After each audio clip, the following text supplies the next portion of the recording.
2026 Hollywood के horror cinema के लिए एक बेहद खास साल साबित हुआ। ब्लॉकबस्टर फ्रेंचाइज की वापसी, इंटरनेट से उठी नई कहानियां, यूट्यूब से निकले नए डायरेक्टर और सैम रेमी का मजेदार कमबैक। इस साल हॉरर जॉनरा ने शानदार परफॉर्मेंस दी। आइए जानते हैं उन 9 फिल्मों के बारे में जिन्होंने 2026 में दर्शकों को डराया, चौंकाया और भरपूर पैसा कमाया।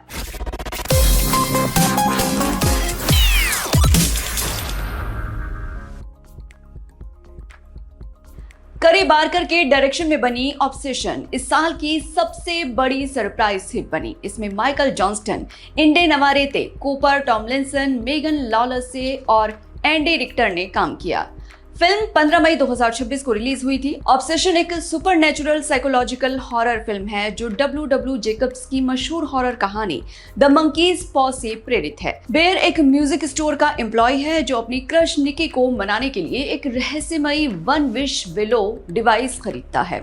उसकी मुराद पूरी होती है, निकी उससे बेतहाशा मोहब्बत करने लगती है, लेकिन ये मोहब्बत जल्द ही एक भयानक जुनून में बदल जाती है जिसके नतीजे बेयर की कल्पना से बाहर हैं। सिर्फ $7,50,000 के बजट में बनी इस फिल्म ने दुनिया भर में $488 मिलियन की जबरदस्त कमाई की। करी बारकर ने इस फिल्म से हॉलीवुड में एक धमाकेदार एंट्री की जो पहले यूट्यूब पर शॉर्ट हॉरर फिल्में बनाते थे। दूसरे हफ्ते में फिल्म की कमाई पहले हफ्ते से 39% ज्यादा रही, जो किसी भी बड़ी रिलीज के लिए बेहद असाधारण है। वर्ड ऑफ माउथ से इस फिल्म ने पूरी दुनिया में धमाल मचाया। दूसरे नंबर पर है बैकरूम्स। इस फिल्म को केन पार्सन्स ने डायरेक्ट किया, जिन्हें इंटरनेट पर केन पिक्सल्स के नाम से जाना जाता है। इसमें टिवेटेल एजियोफोर, रेनाते, मार्क डुप्लस और लुकिटा मैक्सवेल ने काम किया। फिल्म 29 मई 2026 को रिलीज हुई। बैकरूम्स 2019 की इंटरनेट क्रीपीपास्टा पर आधारित है। 1990 में एक फर्नीचर स्टोर के मालिक क्लार्क और उसकी थेरेपिस्ट मैरी अपनी दुकान के बेसमेंट में एक ऐसे आयाम की खोज करते हैं जो अनंत पीले कमरों का एक भूल भुलैया है। इस दुनिया में छुपे हुए जीव हैं, वक्त का कोई मतलब नहीं और बाहर निकलने का कोई रास्ता नजर नहीं आता। $10 मिलियन के बजट में बनी इस फिल्म ने दुनिया भर में $118 मिलियन की कमाई की। इस हॉरर फिल्म की रेटिंग बहुत हाई है। रॉटन टोमेटोज पर 90% और IMDb पर 7.2% की रेटिंग मिली है। 20 साल के केन पार्सन्स अपने फीचर फिल्म डेब्यू से बॉक्स ऑफिस पर नंबर 1 पर पहुंचने वाले सबसे युवा डायरेक्टर बने। स्क्रीम 7 एक स्लैशर हॉरर फिल्म है जिसे केविन विलियमसन ने डायरेक्ट किया है।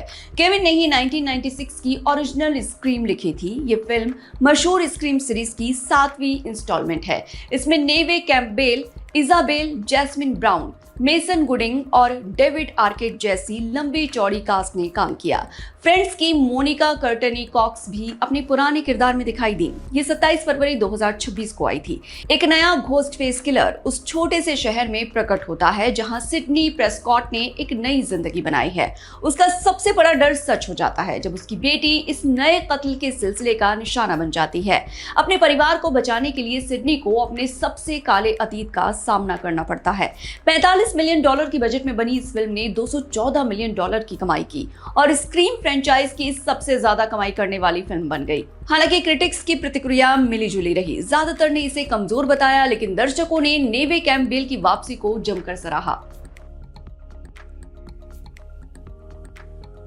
चौथे नंबर पर है सेंड हेल्प, जो एक अलग ही तरह का डर पैदा करती है। इंसानों का इंसानों से डर। इसे सैम रेमी ने डायरेक्ट किया, जो evil dead, drag me to hell और डॉक्टर स्ट्रेंज 2 के लिए जाने जाते हैं। इसमें Rachel McAdams, Dylan O'Brien, Adele Ismail और जेवियर सैमुअल ने काम किया। ये फिल्म 30 जनवरी 2026 को रिलीज हुई थी। लिंडा और उसका घमंडी बॉस ब्रेडली दोनों एक दूसरे को फूटी आंख नहीं सुहाते। एक प्लेन क्रैश के बाद वो एक सुनसान टापू पर अकेले बच जाते हैं। मदद आने का कोई रास्ता नहीं, बाहर निकलने का भी कोई जरिया नहीं। अगर कुछ है तो एक दूसरे से नफरत। इस जंगल में जिंदा रहने के लिए उन्हें न सिर्फ कुदरत से बल्कि एक दूसरे की इंसानी फितरत से भी लड़ना है। $40 मिलियन के बजट में बनी इस फिल्म ने $94 मिलियन की कमाई की। न्यूयॉर्क टाइम्स ने इसे सैम रेमी का सबसे मजेदार और ट्विस्टेड काम बताया। हॉलीवुड रिपोर्टर ने कहा कि फिल्म अपने आप में एक बेहतरीन जॉय राइड है। रेमी का सिग्नेचर ब्लैक ह्यूमर, डैनी एल्फमन का स्कोर और दोनों लीड्स की जोड़ी ने फिल्म को 2026 की सबसे मजेदार हॉरर कॉमेडी बना दिया।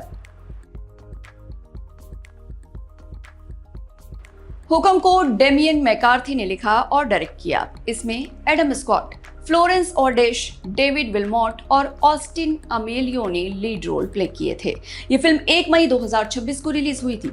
कहानी कुछ यूं थी। एक हॉरर लेखक अपने माता पिता की अस्थियां बिखेरने के लिए आयरलैंड के एक पुराने होटल में जाता है, लेकिन इस होटल के बारे में कहा जाता है कि यहाँ एक चुड़ैल का साया है। जितनी देर वो यहाँ रहता है उतनी देर रहस्यमयी और डरावनी घटनाएं घटती रहती हैं। उसे समझ ही नहीं आता कि असली खतरा होटल की दीवारों के बाहर से है या फिर अंदर से।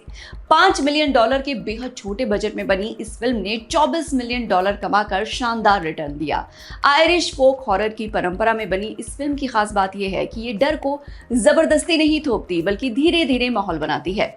डेमियन मैकार्थी ने आयरिश लोक कथाओं को एक आधुनिक हॉरर की शक्ल में बेहद सफाई से पेश किया है।